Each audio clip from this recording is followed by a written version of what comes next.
Olá, sejam todos bem-vindos a mais um episódio do podcast Casos de Júri. Projeto esse desenvolvido por mim, Marcos Hauser, e pelo meu querido amigo Dr. Vinícius Vargas.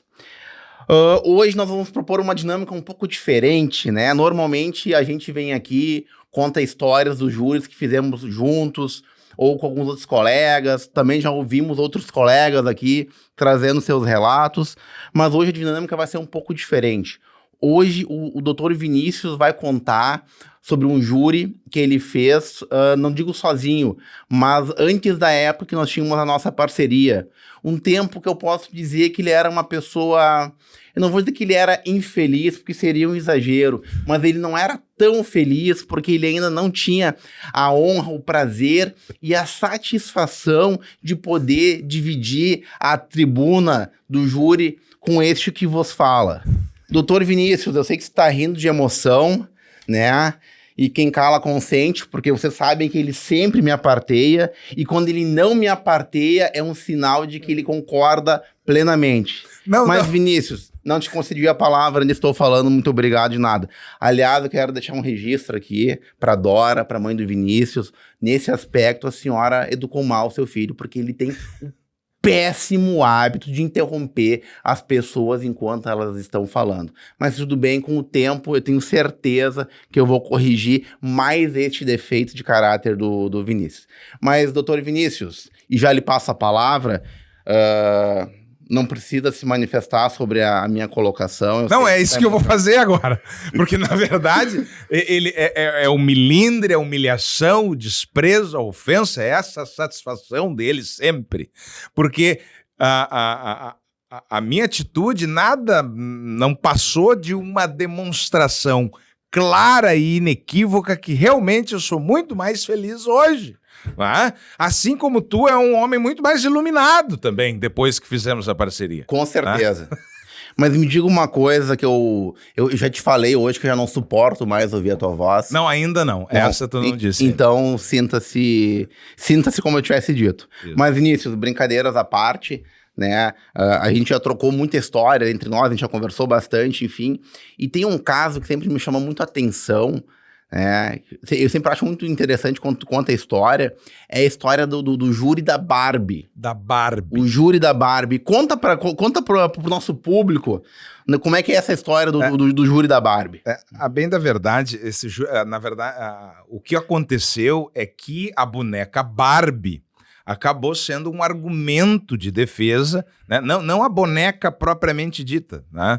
Mas vamos dizer assim, a comparação física com a boneca Barbie acabou sendo um argumento de defesa. Se tratava de um processo que já transcorria há algum tempo, referente a um delito de homicídio consumado, que o acusado, o indivíduo, ele era acusado de assassinar a tiros um indivíduo que teria tido alguma relação com a esposa dele num período em que ambos estariam separados. A história, mais ou menos, para o nosso público entender o enredo, ele era um indivíduo que estava condenado, cumprindo uma pena em regime semiaberto, e a acusação dava conta que ele havia, então, se separado da esposa, mãe dos seus filhos, e durante este período, então, a sua esposa teria se relacionado com uma pessoa, e depois disso, essa pessoa foi assassinada, e ele, então, foi acusado de praticar esse assassinato. O processo teve o seu regular andamento, na verdade, não tão regular, porque o indivíduo, ele foi determinada a prisão deste indivíduo, do acusado, e ele nunca acabou capturado. Ele sempre esteve foragido no processo. E ele acabou constituindo uma defesa na época, e o processo, então, teve o seu andamento porque ele havia constituído defensor. Que fique bem claro que quando o réu não é localizado, o processo para, né? Ele não pode ter seu segmento. É suspenso, né? Isso, ele é suspenso. A não ser nessa hipótese, quando o acusado não localizado constitui um defensor. Aí o processo tem o seu regular andamento, que é o que aconteceu. E também, na dinâmica dos acontecimentos dos fatos, Marcos, o assassinato ocorreu na residência da vítima, né? Defronte testemunhas oculares, que era a mãe e a tia da vítima. Estavam em casa no momento do fato. Então assumimos, eu e uma colega, assumimos a defesa do acusado para o plenário do júri, porque antes do plenário do júri, claro, óbvio que foi antes, né? Ele acabou sendo preso. Ele acabou sendo preso numa outra investigação, em um outro estado da federação, envolvendo uma outra espécie delitiva, mas como ele tinha aquela continha ali, né, aquele processo, só vem aqui, né, vem aqui que tu tem este júri aqui para ser submetido. Então fomos para o processo e a celeuma travada, a controvérsia deste processo, Marcos, era um reconhecimento fotográfico. Né? Ele havia sido reconhecido por fotografia na fase policial pelas duas testemunhas oculares, que eram a mãe e a tia da vítima. E havia, claro, né, havia um problema ali relativo à descrição das características físicas neste auto de reconhecimento, mas a bem da verdade é que, na primeira fase, quando ouvidas pelo magistrado em juízo, ambas as testemunhas foram direta e expressamente indagadas acerca desse reconhecimento fotográfico. Escuta, vocês fizeram reconhecimento fotográfico? É aquela pessoa o autor da morte da vítima? E ambas responderam dizendo, não, fizemos o reconhecimento, realmente, essa assinatura é minha, mas foto é uma coisa, né? Nós queríamos que ele tivesse aqui para que nós... Né, Vinícius, mas antes de prosseguir, né, explica para o público qual seria a forma correta de ser feito o reconhecimento fotográfico na delegacia, até porque isso é um assunto que muitas vezes é debatido, rebatido, enfim, muitas vezes é causa de nulidade, enfim, às vezes a gente vê reportagens, a pessoa ficou 5, 6, 10 anos presa injustamente por causa de um reconhecimento fotográfico. Fala para o nosso público qual seria o procedimento correto. Aliás, o procedimento legalmente previsto, né? Exatamente. Isso é até importante tratar desse assunto, porque o reconhecimento de pessoas é algo que está muito em voga, né, atualmente, na jurisprudência dos tribunais superiores especialmente. Porque o reconhecimento fotográfico, muito embora ele não tenha uma previsão, ele não esteja previsto, vamos dizer assim, tipicamente no Código de Processo Penal, porque o reconhecimento é de pessoas e pessoal, não por foto, né? Mas ele vem sendo aceito pela jurisprudência desde que confirmado em juízo posteriormente, né? Mas obedecendo critérios estabelecidos no próprio Código de Processo, que é necessário que seja feita uma descrição das características do indivíduo a ser reconhecido, né? O reconhecedor tem que fazer essa descrição das características e tem que ser mostradas várias fotografias. É o chamado show-up, né? É o show-up.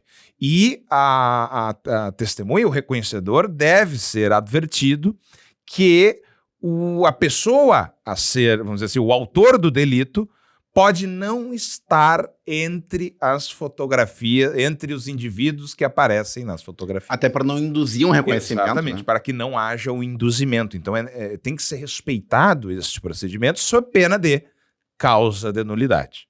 É isso, né, Marcos? Exatamente. Tá. Então, era isso que tínhamos no processo. Mas na época não havia muito esse debate, né? Havia o debate, mas não havia esta posição pacífica nos tribunais superiores acerca da necessidade, da obrigatoriedade de obedecer esse procedimento.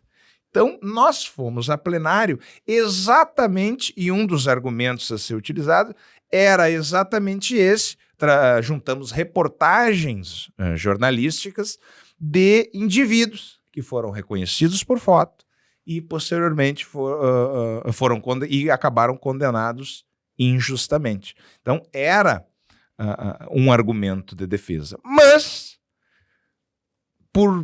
devido a uma alteração no Código de Processo Penal, havia a obrigatoriedade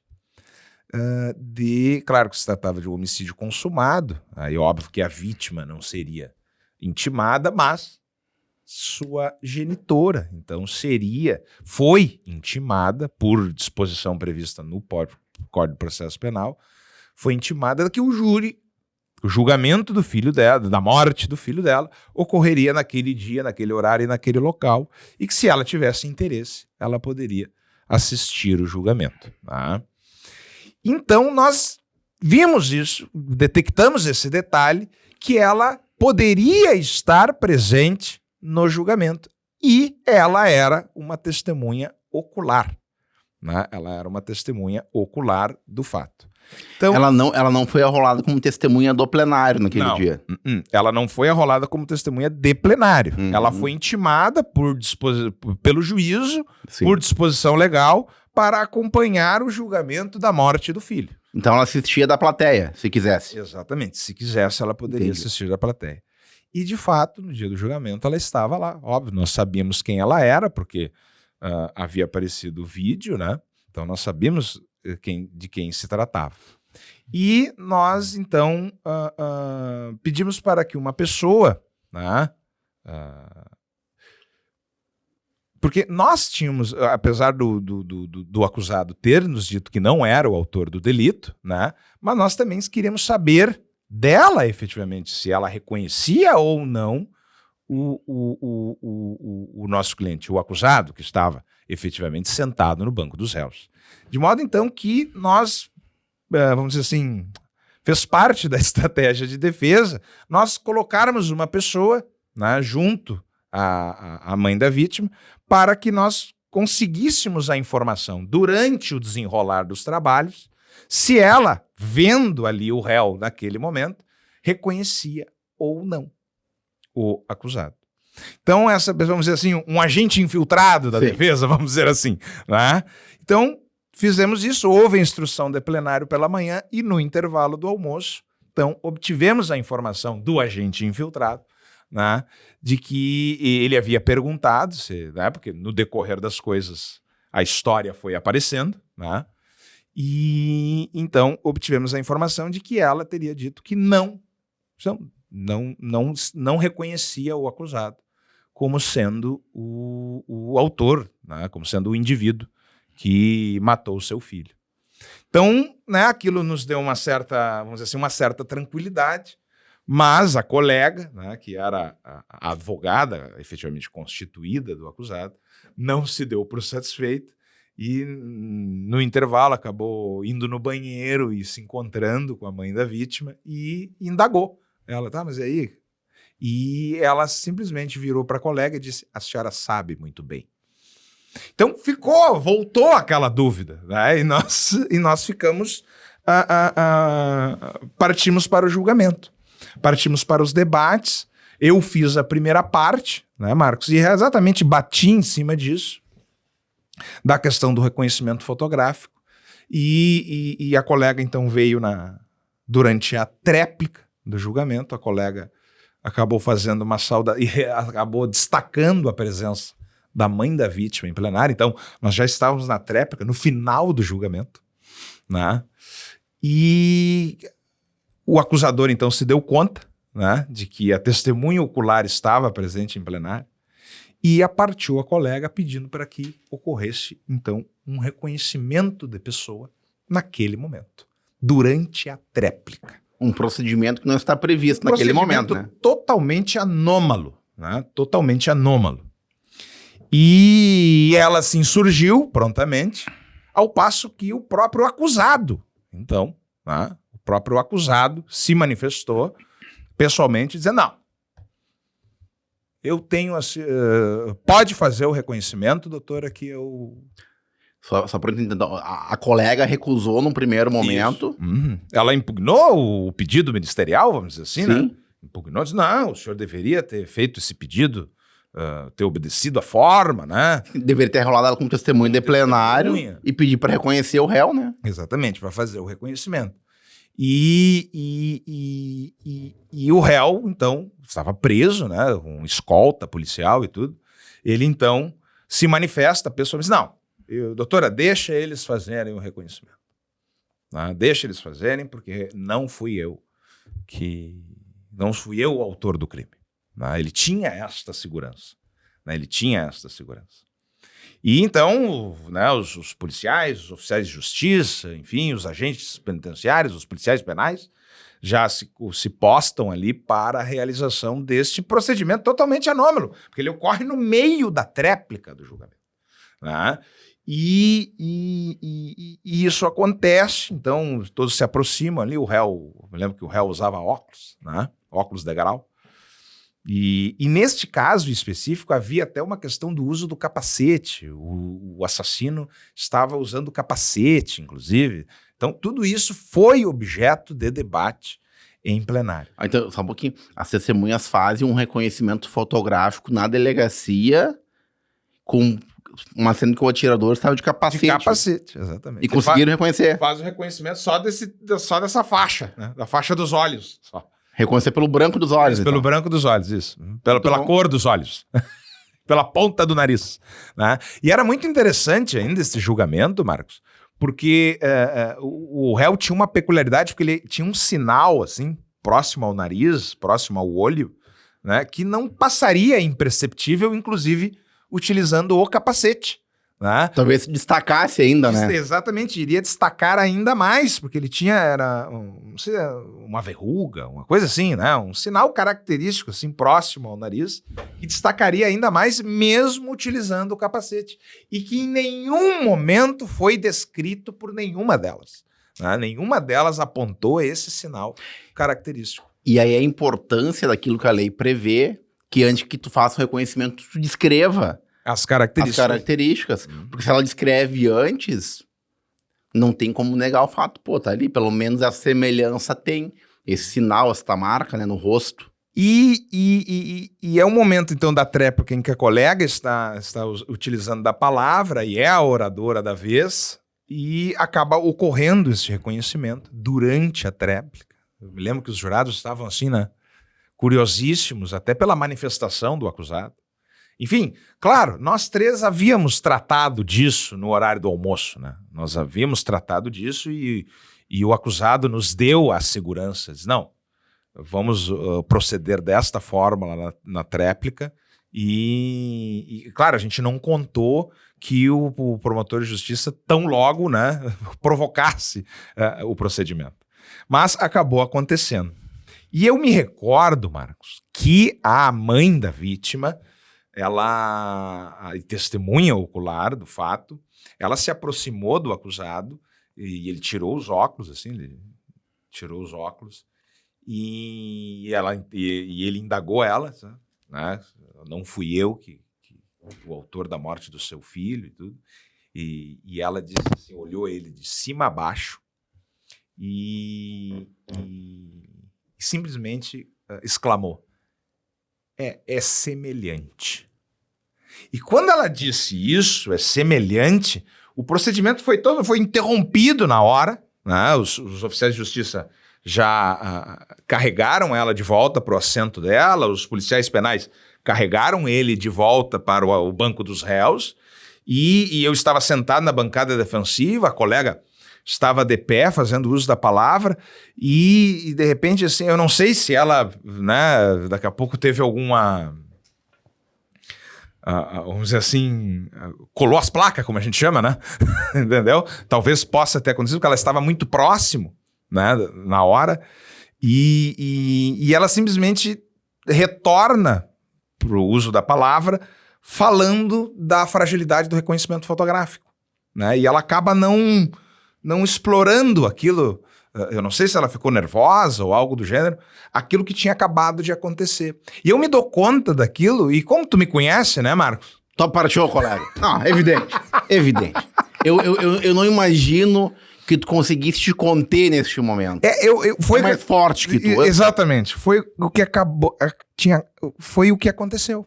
eu apartei a colega, né? Eu pedi o aparte, mas eu fui mais generoso com ela do que eu sou contigo. Eu tenho certeza. Isso, eu pedi a autorização. Tenho certeza. Sim. Isso. E ela então me concedeu a palavra, né? Eu me lembro que até o promotor de justiça ainda brincou, mas como assim? Um defensor apartei o outro? Né?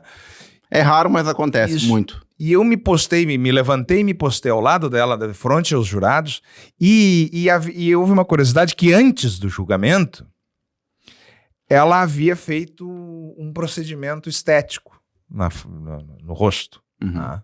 E ela havia me contado isso, e perguntado até, e aí, doutor Vinícius, o que o senhor achou? Né? E eu, né, disse, ficou muito bom. Tudo.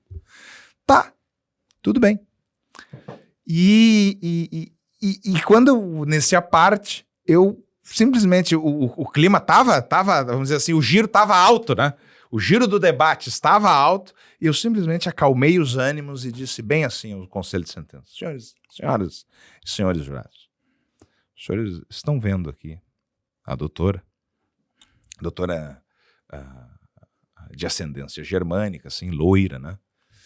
E vocês não sabem, mas eu vou aqui compartilhar um segredo da doutora que eu fiquei sabendo.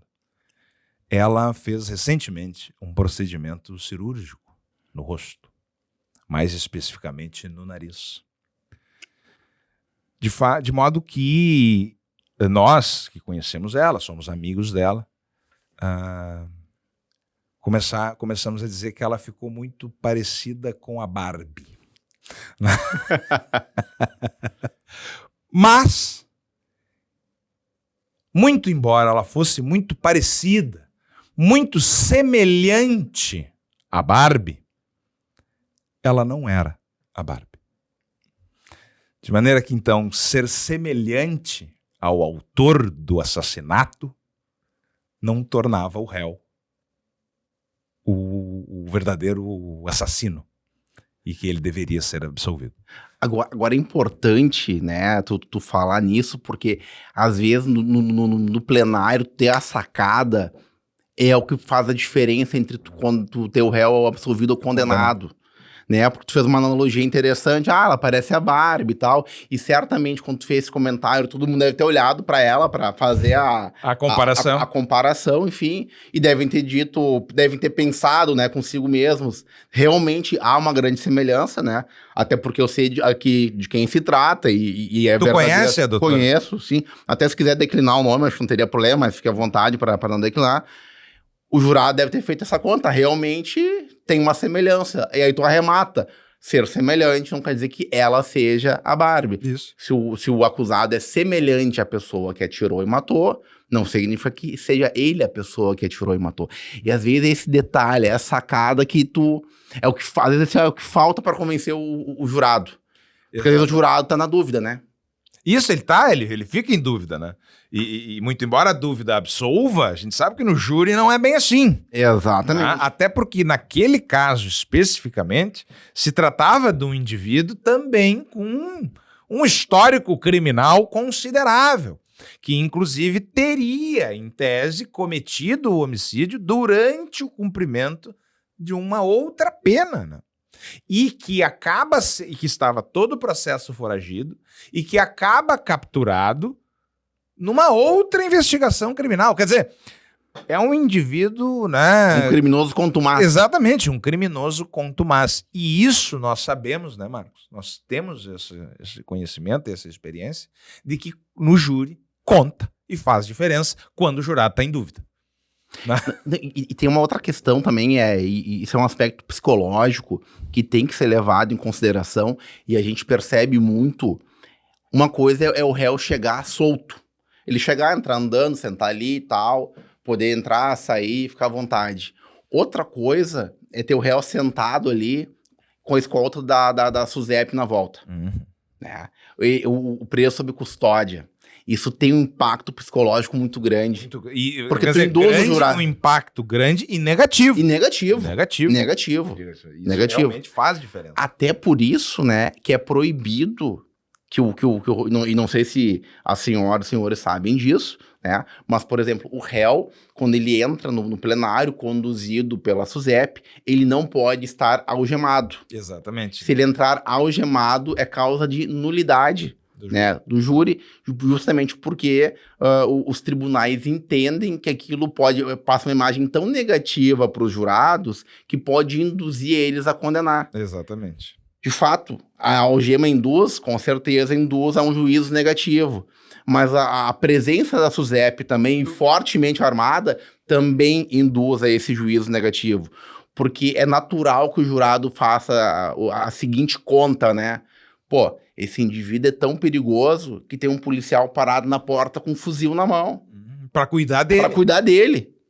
Então, o jurado acaba fazendo essa conta. E indo mais além, né, Marcos? Os próprios tribunais também têm assim considerado que não só a algema não pode ser, não só algemado o acusado, mas também o acusado ele tem a opção de não usar as vestimentas carcerárias. Exatamente. Né? Aqueles uniformes laranjas, enfim. Isso, né? laranja com branco. Isso, laranja com branco, que os prisioneiros, né, acabam utilizando no sistema prisional, no sistema carcerário. Então, ele tem a opção de vestir as próprias roupas. Né? Digamos, ele vem escoltado para o júri, né? Ele vem trazido para o júri, quando ele chega no fórum, se alguém alcançar para ele uma outra roupa, ele pode, então, substituir, né? Trocar o uniforme do presídio por uma roupa normal. Ele tem essa opção também. E o magistrado não pode negar isso dele. Né? Não significa que tem que fornecer que o juiz tem que fornecer uma nova roupa. Não, não é isso. Mas que se ele quiser trocar de roupa, o juiz não pode negar isso. Pois é, mas em alguns casos há um problema com isso, né? Porque... diferente do que a maioria pensa, ou que o senso comum pensa, né? Toda pessoa presa é assistida por um familiar. Não. Não necessariamente. Olha, muitas pessoas que estão privadas de liberdade, elas não têm qualquer tipo de assistência familiar.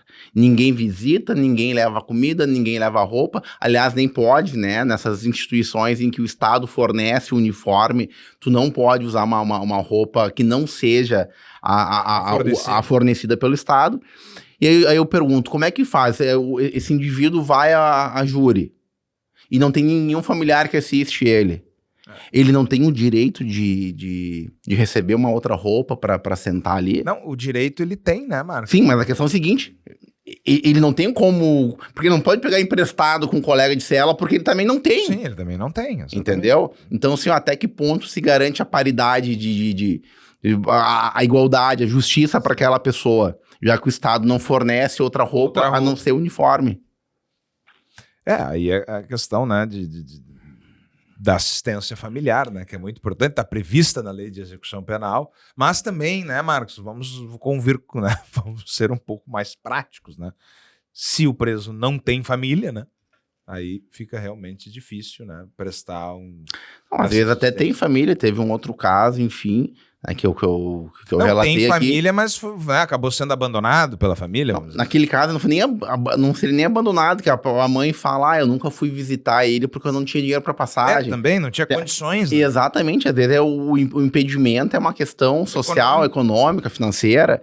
Então isso também deveria, acho, ser sopesado, né? Então, mas enfim, são questões complexas, né? Bem complexas, esses são, né? É mais um dos dramas, né? Que o Tribunal do Júri acaba, né? Vamos dizer assim, aflorando, né? Que isso, querendo ou não, é um drama, né? Que acaba... mas Vinícius, já que esse aqui é o júri da Barbie, tu já contou o porquê da Barbie, eu sei que vão me perguntar quem é a Barbie, então eu te pergunto, doutor Vinícius, diga para o nosso público quem é a Barbie. Pois é, mas eu não tenho autorização para falar quem é a Barbie. Mas eu vou... É a doutora Cristiane, né? A doutora Cristiane Epple, uma advogada de renome lá da região do Vale dos Sinos, minha dileta amiga. Nossa amiga, minha amiga também. Amiga, amigona. Né? Tivemos vários processos que atuamos em conjunto, ainda temos, né? Que grandes operações em que ela defende um e a gente defende os outros, enfim, né, que nos encontramos aí nas andanças forenses. Um beijo, um abraço e um beijo no teu coração. Aproveita a oportunidade para te dar um beijo, deixar aqui um beijo, um abraço para ti, Cris, e dizer que é uma prática corriqueira do Vinícius, colocar apelidos em ti, né? Porque tem a história da doutora Bombom, que a gente vai contar a história. Bombom depois, que a doutora Bombom também, a doutora Cris, né? A doutora Bombom, né? Que ele fica incitando o ódio das pessoas, né? O Vinícius é um... E a doutora Cristiane sabe, né? Sabe dessa história. Sabe dessa história. A doutora Bombom.